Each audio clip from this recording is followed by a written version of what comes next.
I'd like to call up the second presenter, and this is to present the Kia Community Service Award. To present this award is a former winner of the Absa Unlisted Award and the CEO of the Kia Motor Corporation for South Africa, Mr. Ray Levine. Please welcome Ray Levine. A warm welcome to you all.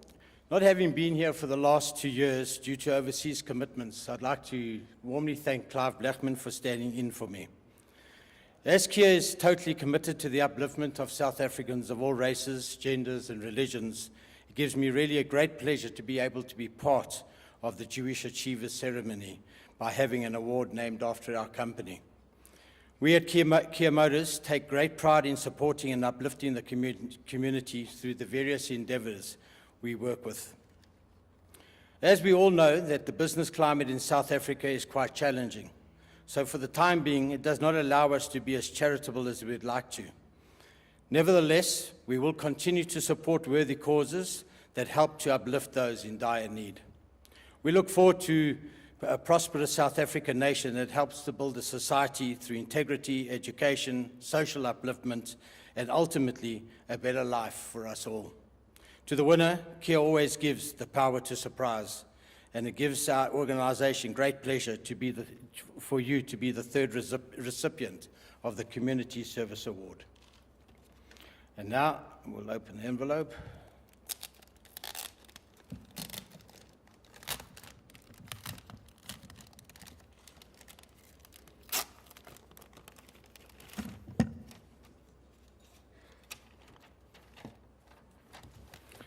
And the winner is Marlene Bethlehem.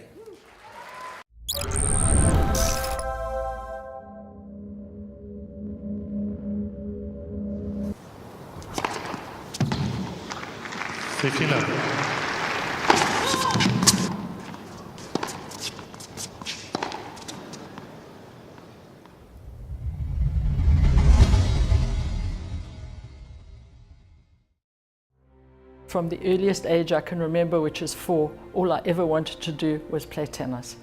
My tennis career started by going to the Maccabi Games in 1957 and ended up with 4 years at Wimbledon, which was the highlight. In 1962, I won the women's singles plate at Wimbledon. If I live to be 100, I'll never have an exciting week like that was. After Wimbledon, I came home to get engaged and made the best match of my career. I married Brian Bethlehem, and we've been married for 53 years. I then joined the Jewish Women's Benevolent, where my mother had been active, and I've been involved with the Jewish Women's Benevolent for 52 years without a break.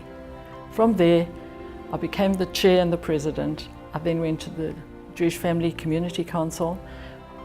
At one stage, I made a presentation to the Board of Deputies, and my dear friend Gerald Leisner then invited me to be co-opted onto the Board of Deputies. During my involvement in community, it was generally a man's job. Marlene was really something special in that she brought a woman's feeling to communal activities. I thought she would make a great chairman of the South African Board of Deputies, and I actually organised her first campaign for her first election. That was the beginning of a huge career. I was the first woman ever to become chair and president of the Board of Deputies, and during the years that I was the chair, our dear great President Mandela was in office, so I was very fortunate to interact with him on very many occasions. One of the highlights was being with him on his trip to Israel. I walked down the Via Dolorosa arm in arm with a great man. After the transition from apartheid to democracy, the government set up a number of commissions to perform the work of nation building. One of them was the CRL Commission, which was the commission to promote the rights of religious and linguistic communities. My mother was asked by Thabo Mbeki, then president, to be not only a member of the commission, but in fact to be the vice chair of that commission. And that was a wonderful role for her to play, because she has always had a really fantastic commitment to South Africa as a whole. Marlene uses her positioning in organizations, in places where she is nominated and achieved highly, not in order for personal power, but the authority it gives her to be able to act on her deep-held values for the community she serves, both Jewry and the community at large. I was the Board of Deputies representative on an organization called the Memorial Foundation for Jewish Culture, which was founded by Dr. Nachum Goldman after the Holocaust and sought to replace culture where it was lost in the Shoah. I am now the international president. Marlene is truly a role model for women. In her generation, it wasn't so easy for a woman to become a national leader, and she was the first female chairperson of the Jewish Board of Deputies. And she has always been a person who has inspired myself, my daughters, my sister, by showing that there are no limits on what women can achieve. Marlene is somebody that I really think has made a difference in South Africa. Marlene Bethlehem is simply an extraordinary woman. She privileges the people who she counts among her friends to be the recipient of just her common decency, her deep respect, her kindness, compassion, and immediate availability for anything that it is that they may want. And I, for one, feel deeply privileged to count among her friends. I'm so proud of my mother, of her ability to connect with other people, of her ability and commitment to serving other people, and her great capacity for inspiring all of those around her. And I feel so lucky to be in her family and to have been able to learn from her every day of my life. My dear friend, who I miss such a lot, late Chief Rabbi Cyril Harris, taught me that from every human being there rises a light that goes straight up to heaven. And that's how I try and live my life. Difficult as it may be, one must see the light in every human being. The Kia Community Service Award is proudly presented to Marlene Bethlehem.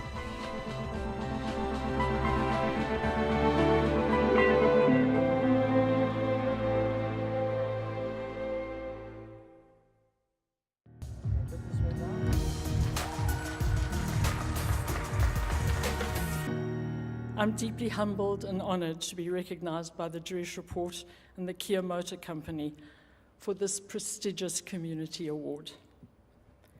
Being recognized by one's own community is the most significant honor achievable.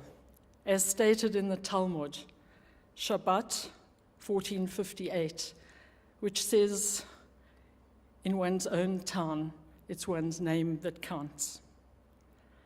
I continue with a quote from Pirkei Avot, chapter 4, number 1. Ben Zoma asks, who is honored? The answer, he, or she in this case, who honors others. As it is said, for those who honor me, I will honor them.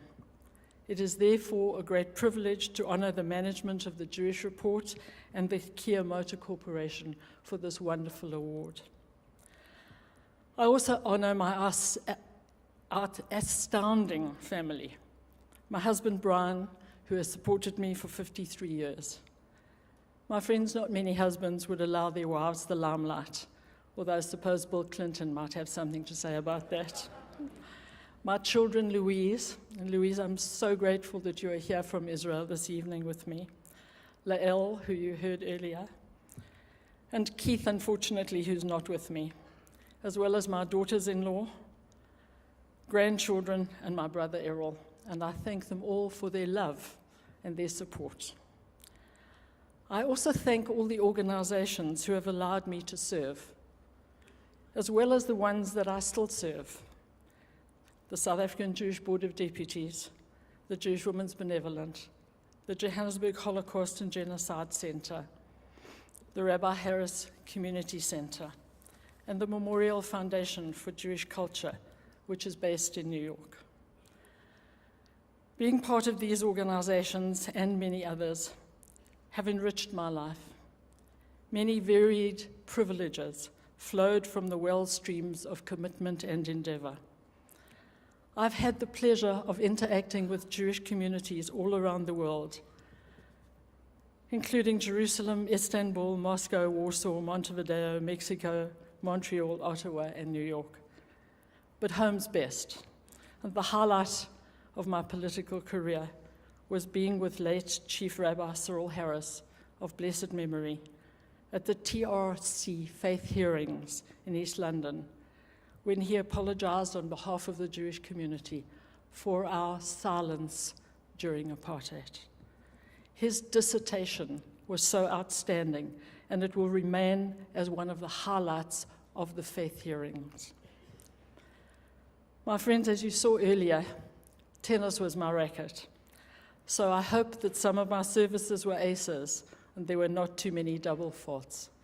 But please remember that it is only on the tennis court where love means nothing.